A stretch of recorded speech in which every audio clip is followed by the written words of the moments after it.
Hello, everybody. Wow, special episode this week. Probably because it's episode 20. That's the only reason, It's the right? Mike Schmidt The episode. Mike Schmidt episode. Appropriate that we are in Philadelphia. We are in Philadelphia proper. Proper Philadelphia, Yeah, Fishtown to be exact. yeah. We're actually together live, First face time to ever. face. First time Yeah. ever seeing each other. Paul has he has an unpleasant odor, but I'm overlooking it for You this. predicted that though. You were right.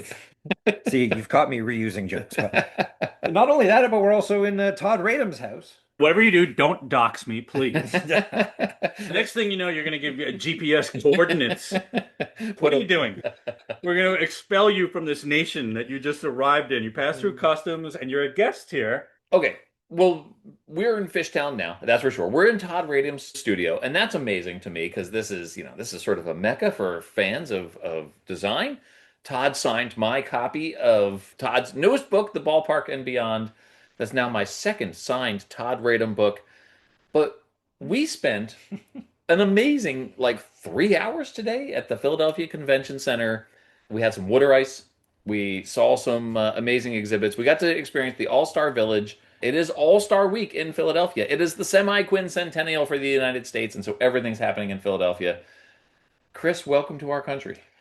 Thank you. That's very nice. I mean, I've been here plenty times before. I'm a big fan of Philadelphia, and I love coming back here as often as the country will have me. Yeah. And I'm looking forward to All-Star Week here, which will have already wrapped up by the time this episode airs. This will drop Wednesday morning. The All-Star game will have already happened. I assume that the American League won because that seems to be the way it goes in my lifetime. I just want to ask you guys a couple of things here. And then we're going to let Todd go because Todd has to go set up the guest room for you to stay in. I want to Chris. change my shirt off. Oh, and Todd needs to change his shirt before we go out for some beverages with an all-star crew. Holy smokes. And you'll hear from some of those folks later on in this episode. But before I let you guys do this, the All-Star Fan Fest, Todd, you've been to a bajillion of these. I have. And Chris, I don't know how many you've been to. This is number two for me. This was number two for me. Yes. I really enjoyed this quite a bit. The lines were long. We didn't wait in any of the lines. Yeah. No, But we're too important to. we were surrounded by baseball branding. We were surrounded. We got to see the Hall of Fame exhibits. We got to see some great historic jerseys. Todd, I'll start with you. What were some things that you saw from a baseball branding, the visual, the aesthetic of the game that you saw today at the convention center at the All-Star Village that were notable to you? Well, it's a good question, Paul. And this particular event is really one that involves a lot of sensory overload, and it's designed as such. Yeah. It is. There are a lot of families there. There's some great stuff for kids. There are graphics everywhere. The number of impressions of Phillies logos or All-Star Game logos, for example, is just it's off the charts, and that is not even considering what's going on in the merchandise shop, like exit through the gift shop thing. I can't even quantify. I mean, you because it's an absolute, not in a bad way, assault on your senses. Yeah. To me, the Hall of Fame exhibit I thought was particularly cool, and we saw some great historic jerseys, Yeah. several of which are included in your book, Todd, Winning Ugly. Were there any historic jerseys that you took note of? Well, so the Baseball Hall of Fame, as you said, Paul, they always have an exhibit there with some local flavor, but the stuff that you're referring to was the Hunt Auctions section. And Hunt Auctions had a series of really cool things that we're all going to pull in together, right? And we're going to have an investment fund because some of it was pretty expensive. But we saw a game used 1979 Philadelphia Phillies maroon jersey worn for one game only. It is in Winning Ugly, my book from 2018. We did see also the jersey worn by Tug McGraw when he threw the final pitch of the 1980 World Series, the first World Series win for the Phillies. Pretty unbelievable. But I mentioned to you guys some of the jerseys that we saw, game used stuff from the 50s and early 60s, big flannel things. They're not big, they're tiny. It's amazing how small these guys were for the most part compared to these behemoths that are out there playing today. Yeah. I mean, like these are size, 32 to 36 jerseys. Today you got guys out there in 50s probably. They would have been small on me. I was like I would look like a sausage wearing that thing, which is why I didn't bid on the Tug McGraw jersey. Yeah, that's You why. Well, would you you wear that if you won it? I mean, Yeah, is that what you're absolutely. saying? I'd be like George Costanza Look, working for the yeah. Yankees. I'd be wiping strawberry juice on it. Chris, how about you? There was some cool Blue Jays stuff there. Your Blue Jays were I represented. was well, I mean, there was a lot of Roy Halladay representation Yeah, there, that's for which I sure. liked. Roy is our shared player. I'm going to steal some thunder from your world here, and that is I really like some of the minor league baseball displays. They Right. had the big wall of caps with all Yeah. the Copa del Kepa Diversión. de la That Diversia. sounded rather French, Chris. Well, I can't help that. Uh, Paul's been to Puerto Rico, you know, that's right. I've been That's to right. Puerto Rico as well. so he can speak a little Spanish. Yeah. And I like the wall of caps there, and then they had the big map with all the minor Yeah. league baseball team Yeah. logos on there, and we got to meet some people there, like some fans of ours. You were Great okay. Well, shows. I'm going to interject here. You were recognized by a starry-eyed fan who came up to you and said, are you Chris Creamer? He was starry-eyed and he was like whispering. He was super psyched that you were Chris Creamer. Now, you didn't make it that hard to find you. You were wearing a Toronto Blue Jays jersey that said Creamer on the back. Right. It could be anybody.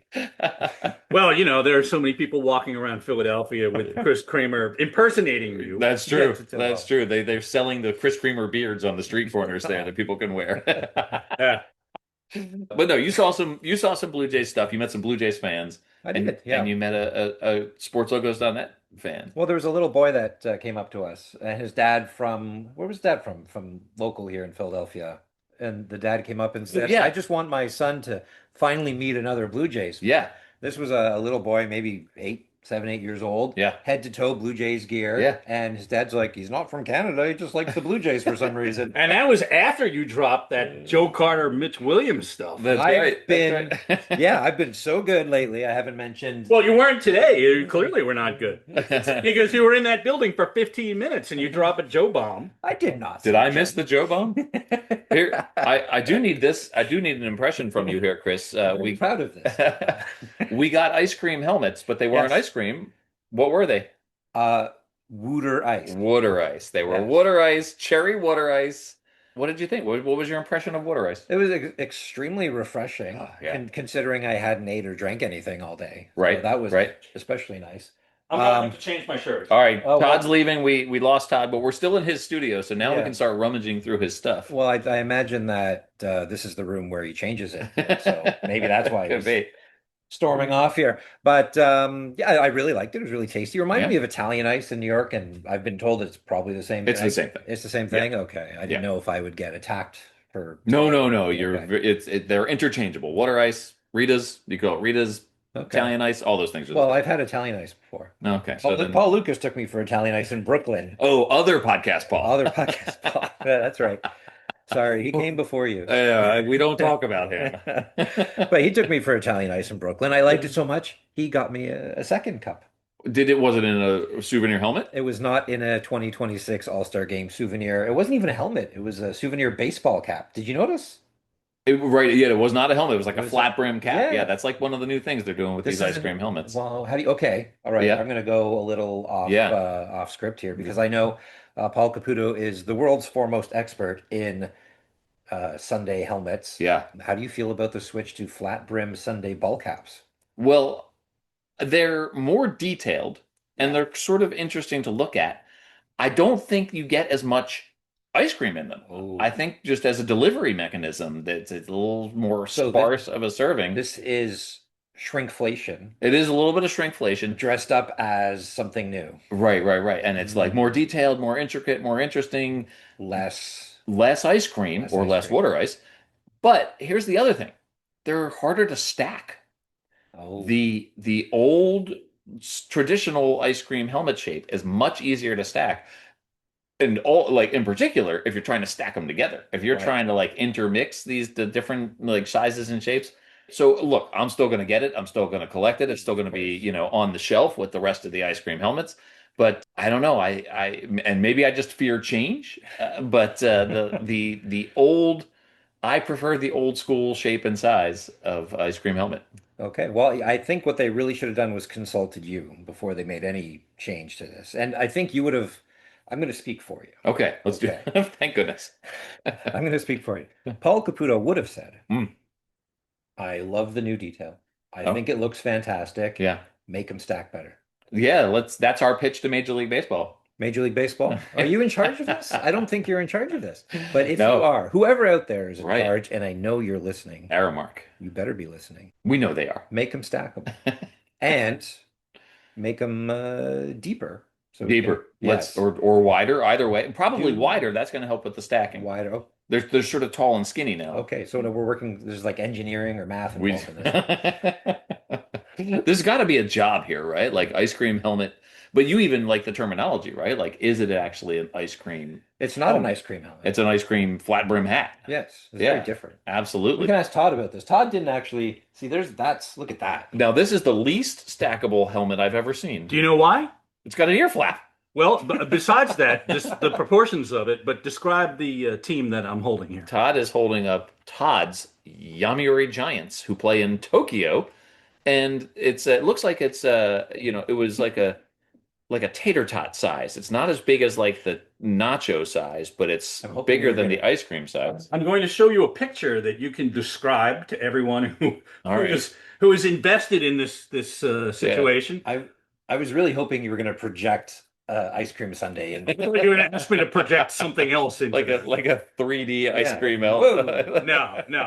No. So I'm finding a picture of what originally was placed in this, I and really you want it to can be- you can was it- describe this. I want it to be ramen. It was ramen. It was Ramen. ramen. Here is Todd with Suzanne in Tokyo eating ramen out of an ice cream helmet or out of a helmet it's a ramen helmet. with an ear flap on it. The helmet has the ear flap on it, which is amazing, Wow. which makes it the least stackable helmet I've ever seen. It's No. too big, but that ramen looks delicious. The ear flap is great to rest your chopsticks. I think that's what the design is. There we Oh go. my gosh. They're so far ahead of us. They're in so Japan. far the They're living in the year 2050. And note the I don't know what you would call this. oh, it's this- like a little liner. coffee filter. yeah, it looks like It's a a coffee coffee filter, filter. and the ramen comes in there, and you eat it with chopsticks. Oh But my there you go. I would like to point out that my life, this is not a position when I first started out, with my interest in minor league baseball and in sports branding, that I would be in Todd Radom's house looking at pictures of food that he has eaten in Japan. Having a discussion about eating ramen out of a helmet at a ball game. This is exactly what I pictured, by the way. Is it?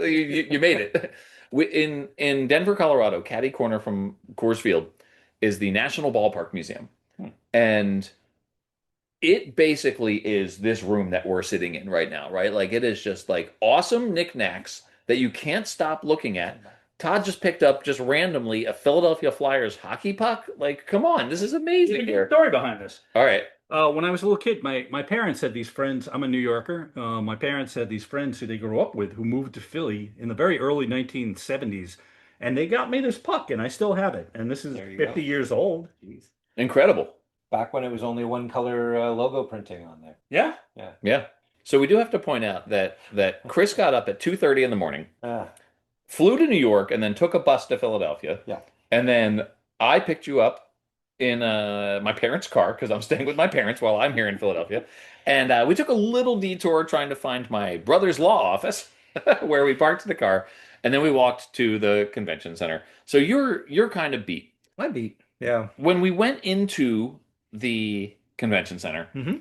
there was some question about whether, like, do you need to come back, take a nap first, right? Like, were we even going to make it happen? You walk in, and as Todd was describing, just an absolute visual Yes. explosion. As the world's foremost expert in sports branding, what is that experience for you? Are you just taking in all the individual logos, or is it just sort of a sensory overload? There's a lot going on in my mind. Typically, my mind is always look for the logos. Yeah. That's just the way my mind works. And I try to, where are the logos? Where are the jerseys? Where are anything that I find interesting Right. immediately? And usually I'll find, oh, there's some logos over Yeah. there. So I'm going to head over there. Right. I know there's going to be something over there. I'm not interested in any of like the interactive games or anything. I mean, I'm in my 40s. Those days have long passed me. I'm not interested in waiting in lines. So I'll go walk around like the Hall of Fame exhibit, that auction exhibit where there's a bunch of game worn jerseys, a bunch of old pennants. They had a couple of pennants that you A couple pennants that I have, one from the All-Star game in '96 and one from the World Series in 1980. that so like that's to me Yeah. that is exciting to look at old memorabilia, look at new memorabilia Yeah. too. To be honest, I really wanted to check out the store, but it was so crowded in It's there. very crowded. When I'm in a store, I take a long time Yeah. because I nail down exactly what I want. Right. It's going to take me probably 45 minutes to an hour. Yeah. And that's in an empty store Yeah. where I don't have, I have concerns for you. I have concerns for Todd. Yeah. I don't want, if Todd wants to get going, I'm not going to spend 45 minutes in there. If it's busy, I don't want to be in there. Right. So that's kind of where I was thinking. But I really like going around and saying hi to a few people. There's like Yes. our friend Poot Poot, Sean S. Preston, I think. Oh, Poot Poot. That's what he that's calls Poot Poot. himself. That's right. Yeah, That's right. he does the baseball minimalism art. He Yeah. was there. We went and we said hi to him. We visited your friend Zach Rabb with minor league from baseball. minor Yeah. league baseball. That was Yeah. nice to meet him. So it's just really good to see some people face to face again, shake some hands, and really get to see these things up close. I couldn't believe that the Tug McGraw jersey was up for sale. Just like sitting there in a glass case. Yeah, but like you could buy it. Right. Like it's not in a Hall of Fame. It's not in a museum. It's not in Yeah. the Phillies museum. Philly's first ever World Series. Like, Clinching jersey. yeah. The pitcher on the mound who got the Yeah. final out. And yeah, if you wanted it, it could be yours. These jerseys made me nervous though because they all had zippers, and you may be experiencing for the first time, noticing, since this is our first time in the same room, The odor. Yes. the odor. I've got chest hair, Chris. Oh, Those jerseys with zippers are making me nervous. you didn't disclose chest hair to me on, No, on the it- resume for For, this. for 12 years, I've been writing for the site, and I didn't let you know that I had chest- assumed you were naturally hairless. That was a requirement of them. I lied on my resume. Can you believe it? As one does. Yeah. I would hope they'd wear an undershirt. Back then, Probably they were wearing fellas They, wore. they had undershirt technology in the 70s and 80s. I would think so. I'd hope so. We mentioned that this was going to be a special episode. Chris. Yeah. And special is certainly one word for it. But this is we are about to move on to the next phase of this episode, which is we've got some baseball celebrities who we're going to hang out with tonight. And I got to tell you, I have just been like a kid in the candy store looking forward to this evening of people who we're going to get to hang out with. And we're not going to name them because you'll hear who they are. It's going to get a little noisy because we're going to be talking to people at a Fishtown establishment. Yes. That there may be music and background noise. So forgive us that.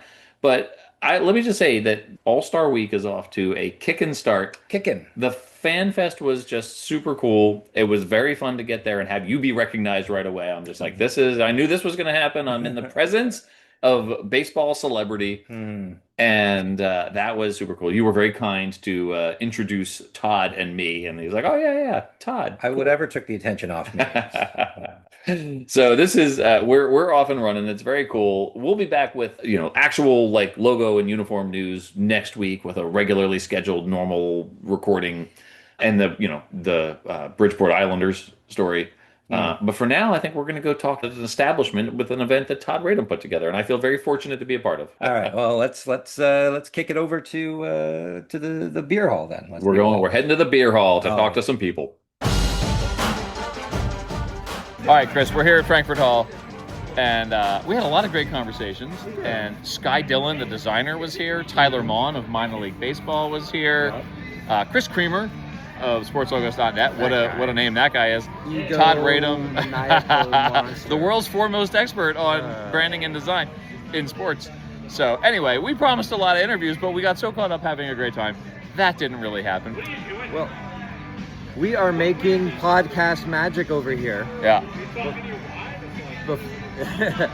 We're recording a show. Listen, Peanut Gallery. We had a great time tonight. We had a great time talking to people, communicating, doing some networking. And we didn't really get any interviews, but that was because, I'm going to repeat exactly what you just said, we were having too much fun. We had a great time. We had a good time. It was a baseball celebrity festival. And hey, look, we'll be back with a regular episode next week. Babe Ruth was here?